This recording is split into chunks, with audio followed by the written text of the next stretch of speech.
So I'm gonna do a little bit of a studio tour here. This is the entrance I usually come into. Park my trusty 2003 Toyota Corolla.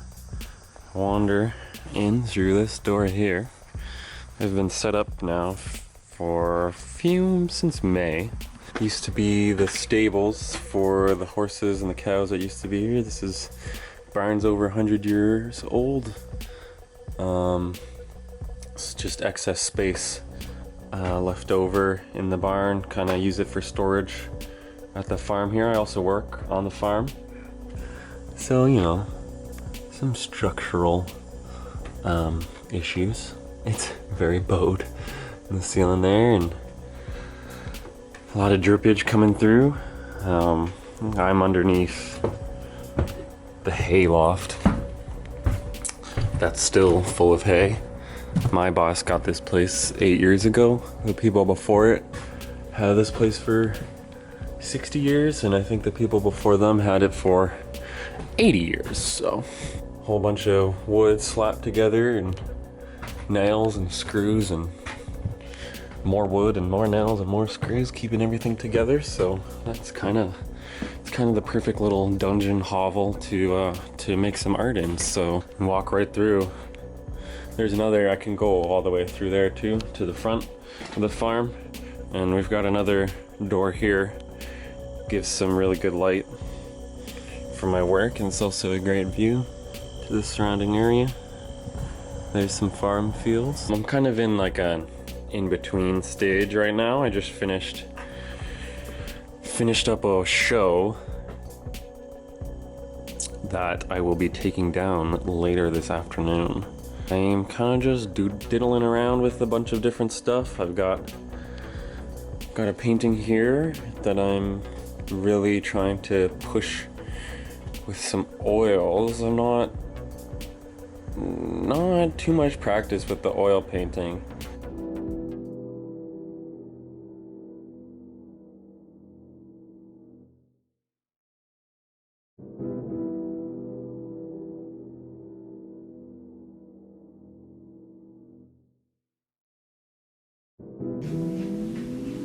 Yeke, tropera mata, tropera mata, huh? Yeke, tropera mata. Part of my messing around in the barn with new materials, just trying to break out of kind of old practices that I was getting really used to while I was working on those paintings and sculptures for the show. Those were things I was working on for like 2 years, right? So I just want to switch it up almost completely. And this painting is much smaller, and I kind of started it in a similar way where I added texture on the background with some cottonwood seeds that had fallen earlier in the season, and they had built up on the field to make almost a paper-like sheets. So I've saved those, and they've been drying out in the barn for a little while, and so I stuck them to the canvas and dresswood over them, and that's kind of what those bumps are. I don't know if you can see them, but now with the painting, I'm kind of just still using colors that I love. I don't think I could break out of that. I still like what I like as far as colors go, but oil paint is pretty, as far as making a fully oil painted painting, I have not done that very often, so I'm really trying to trust my intuition in this process. Part of that is not really knowing where I'm going with this work. I really do just want to treat it like a test or studies, I guess. I don't even know. Like, I'm not even putting any pressure on myself. I'm trying not to add any preciousness to this work. I'm just using the materials, making sure I'm doing something in the studio, and trying to see where that goes.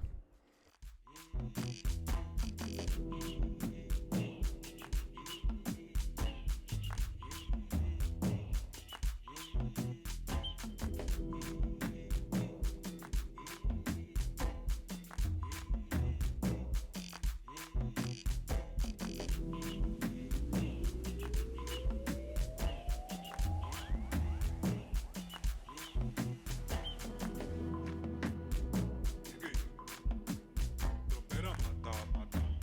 Tropera mata, mata. Huh? Okay. Tropera mata, mata. Tropera mata, mata. Huh? Okay. Tropera mata, mata. Tropera mata, mata. Huh? Okay. Tropera mata, mata. Tropera mata, mata. Huh?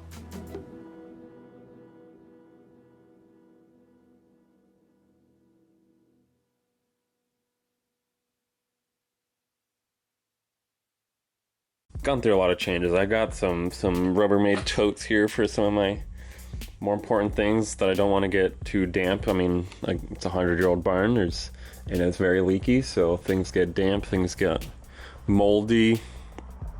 So the things that I don't want to, like my collage materials and my canvas, I leave in these Rubbermaids.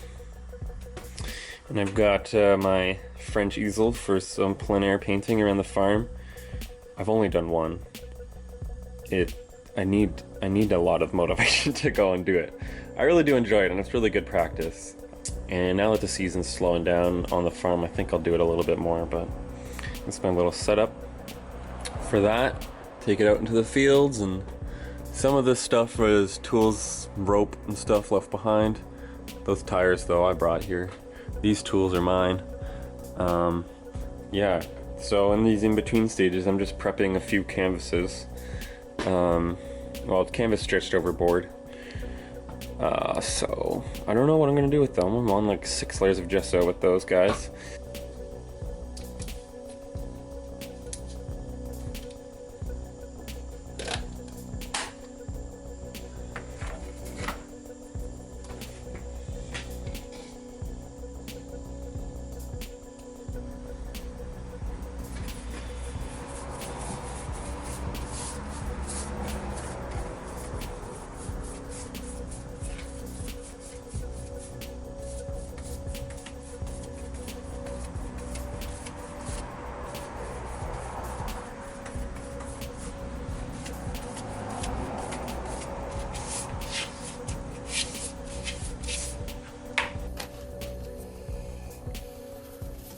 I'm using a gessoing technique that I've kind of developed over the past couple years.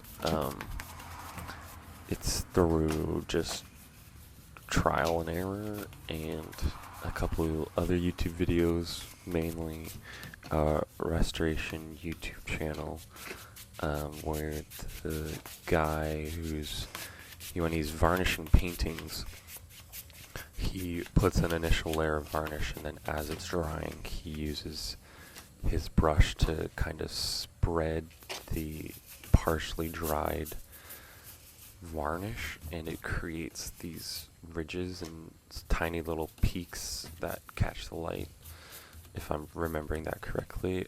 So I kind of use that technique however I understood it on the gesso. So I do a thin layer and brush it out. Mainly it's to try and get as few of the lines left behind by the brush. I don't really want brush stroke lines in the gesso. I want the ground to look as flat as possible while still remaining textured. So if this technique kind of works for that, like, I keep going back to panels that I've already brushed out, and then because they're partially dried, it kind of drags the paint as opposed to like smoothly spreading it. and it builds up these little peaks, and over time, especially doing multiple layers, depending on which way I choose to drag that paint, it builds up a really cool texture. And on these paintings, as I mentioned before, this is a really old barn, and the studio area is underneath the hayloft. So bits of dust and wood and bits of hay are falling on top of these panels, and I've chosen to just gesso right over that, and so it creates a really interesting texture on top of these.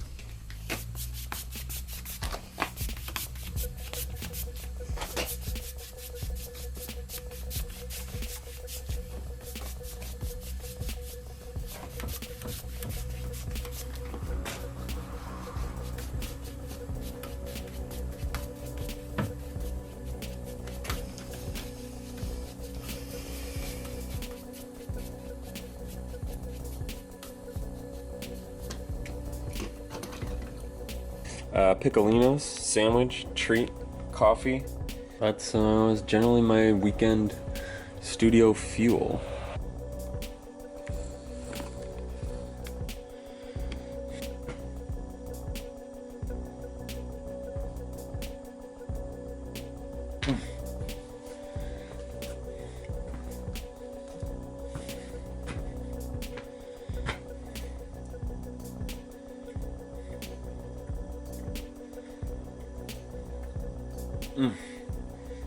Fuck, that's so good.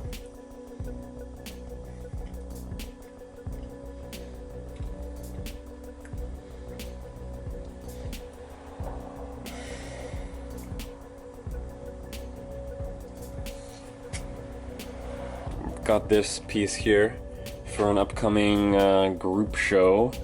It's the 10x10 show from the Department of Illumination.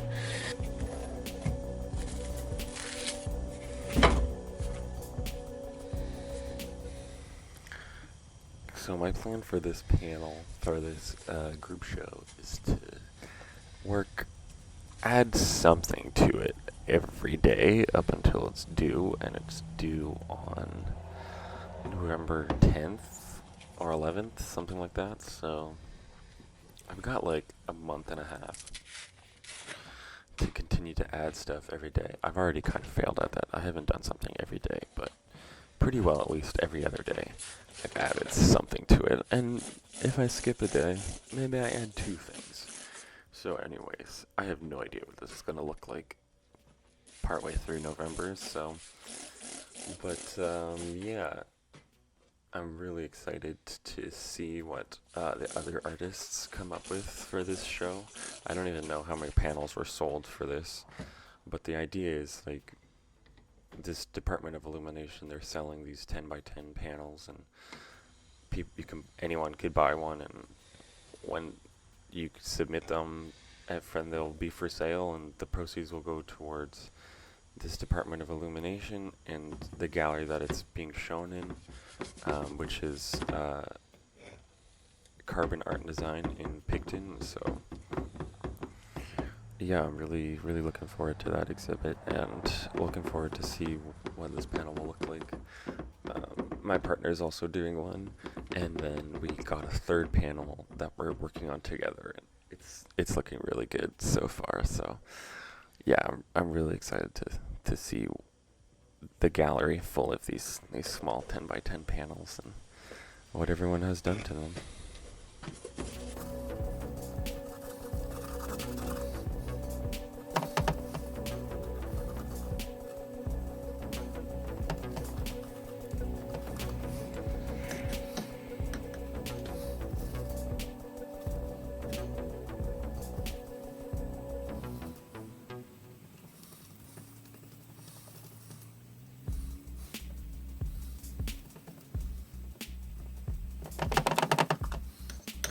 These are my tools, woodworking tools and things like that. I've got a projector screen for playing movies or Switch, some video games in here when I get the chance.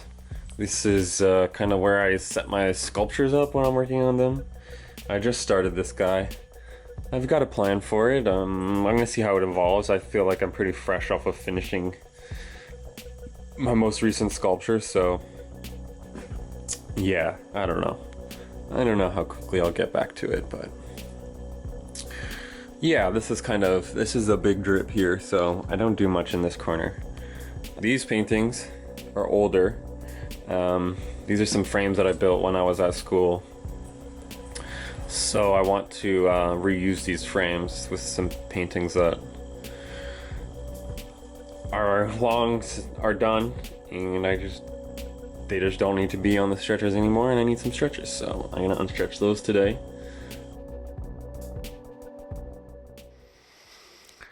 I really enjoy the process of stretching canvases. This was stretched in this painting that I'm unstretching in this video was stretched and painted in 2019, and I built that canvas stretcher when I was still in, actually I was graduated, but Kaya was still in school, so I was able to go to OCAD and build stretchers still. So I want to keep these stretchers alive as long as possible. And I just love the process. I love showing the process of tacking the canvas to the strainer, and I don't know, it's such a meditative process. I really enjoy it, and I feel it's so necessary for what I do, to show it and to care about it. Do some work on the oils, do some more canvas prep, and add a layer or two to this panel here. So yeah, that's what I'm gonna do today. This is my little corner of materials. Shells, got my paint in there. This is kind of my paint guy. Some old rags, t-shirts and such, and mark making tools. This door was in the farm. This door was in the barn. It's got a great mirror. Maybe I'll do a self-portrait. That'd be a good idea. So yeah, that's the farm studio. Made friends with a lot of spiders. A lot of spiders up in this. Can't really see that guy there, but yeah, you know, there's lots of bits and pieces. I really feel like I've been surrounded really nicely with my work in here and my materials, and the general vibe of working in a old barn is kind of where it's at for me. I kind of really enjoy it, and I've been enjoying where it's been taking me conceptually and just process wise in the studio. I think everything seems to fit. With the whole vibes of just being back here, and it's nice and quiet. You hear the crickets. I got some music blasting. Yeah, it's really great. So I'm gonna set up the tripod, take some video of me working away on some stuff, and yeah, it's a little barn tour there. Been meaning to do this for a little while, so there you go. That's it.